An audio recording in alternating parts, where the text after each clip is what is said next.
and to galvanize billions of dollars in new investments. The challenges facing our hemisphere in the months and years ahead are significant.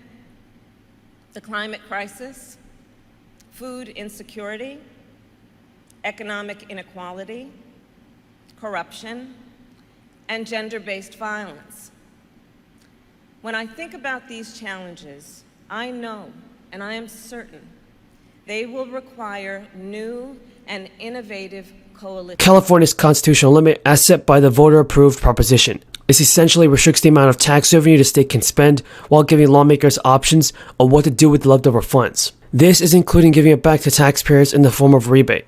The state has only hit the GAN limit twice since the bill passed back in 1979.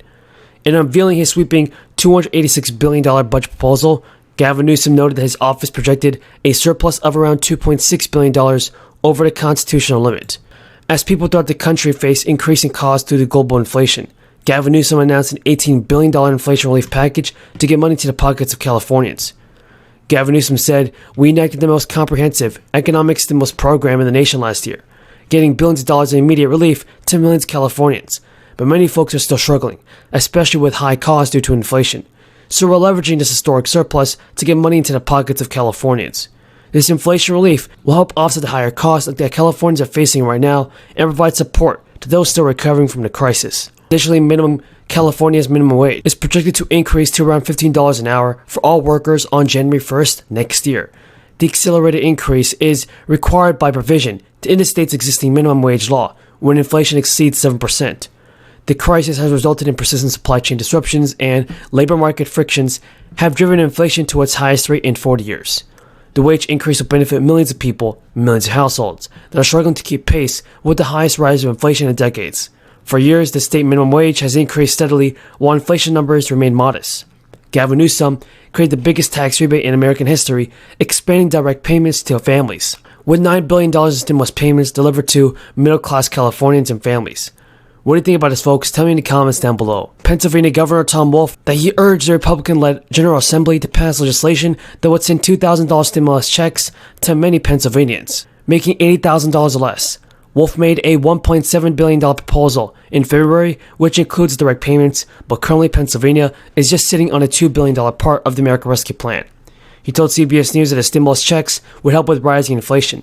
Wolf said in a statement Pennsylvanians should not have to choose between paying for utilities or groceries, childcare or gas. We have the opportunity and the means to ensure they're not struggling. Folks, there's a whole bunch of news about the fourth stimulus check, Social Security benefits, SSI and SSDI. Continue watching this video because you definitely don't want to miss out on this. Lawmakers in Congress have released a new spending bill that will address inflation. There are several new provisions that have been included into the new version of the Build Back Better package. People across the country feel prices are rising and say that rent is increasing and elections are coming.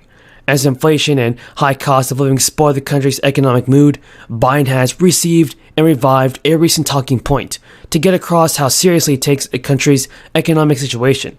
President Biden says reducing the deficit will lower inflation, and cutting government spending isn't really top of the mind for most American voters.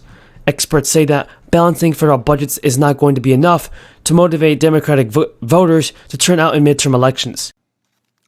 Thank you, Mr. Chairman. I was going to say that inflation is hammering Hoosiers, but I have to say, after being in the district, that the inflation in this country is a flat-out disgrace. There's no way to try to blame this or switch this on anything other than this administration's policies. I cannot believe every week at the grocery store and the gas pump. I mean, these aren't just stories. This is the American people, and they are so fed up with it, and they're transmitting that to us as urgently as they can. But I just have to say that I've never seen anything like what's happening in this economy. Inflation at a 40-year peak continues to spiral out of control. Gas in my district went to $5.25 a gallon, which is an absolute disgrace. Increasing prices on gas and everyday necessities are hurting Hoosiers, to say the least. And I can just tell you, increasing prices on gas and everyday necessities are hurting everybody in this district, from seniors to working people who can barely afford, on a fixed income, our seniors, to be forced to choose between food and fuel. The administration's policies have given us climbing gas prices, persistent supply chain bottlenecks, workforce shortages, and surging inflation. The need for relief has never been greater. But the question I have, Secretary Yellen, in order to provide inflation relief to America's manufacturers, small business, and consumers, I, along with many of my colleagues on this committee, have pushed for a robust Section 301 exclusion process, which the Trump administration implemented for the majority of the time the Section 301 tariffs were in place. I have seen your recent comments and understand. Arizona, Mr. Schweikert to inquire. Thank you, Mr. Chairman and Madam Secretary. And this is always tough when we're trying to do this in, 3.5-minute increments. Some of my fellow members have already said or asked, so I want to take a slightly different, and this probably won't be in your notes. Inflationary environment.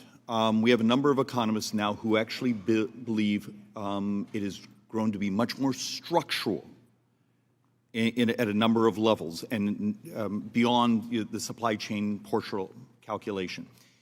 If it's true that we're in a higher inflationary environment for 3 years, 5 years, to the end of the decade, we're working on a math project right now, what it does to particularly retirees, to the working poor, and the distortive effect, particularly when you start to look at our formula on Medicare co-payments, the fact the Medicare Trust Fund, even though we got a semi-positive actuarial report, 30, 36, 38 months, has Treasury started to do any possible calculations of the percentage of our brothers and sisters who are in retirement, who will be in poverty in the next few years, functionally because of the structural inflation, even with the COLA adjustments, which never get close. And then with the health care, which is dramatically more in this, and the part of Social Security goes into that, I'm in great concern that we're focusing on today's inflation number and not realizing the economic devastation that we're going to see throughout the coming decade. So I don't have any numbers to offer you right this minute, but I believe there are simulations that look at what the effect would be. But there's no, I see no way in which inflation is a decade-long matter. The Federal Reserve is committed to bringing down inflation. We're committed to bringing down inflation. But Madam Secretary, and this is, you and I have known each other a long time. You've been very kind to me in the past, but you're a labor economist. Oh, no, I'm good, and you and I had some fascinating demographic discussions. This is different than 40 years ago.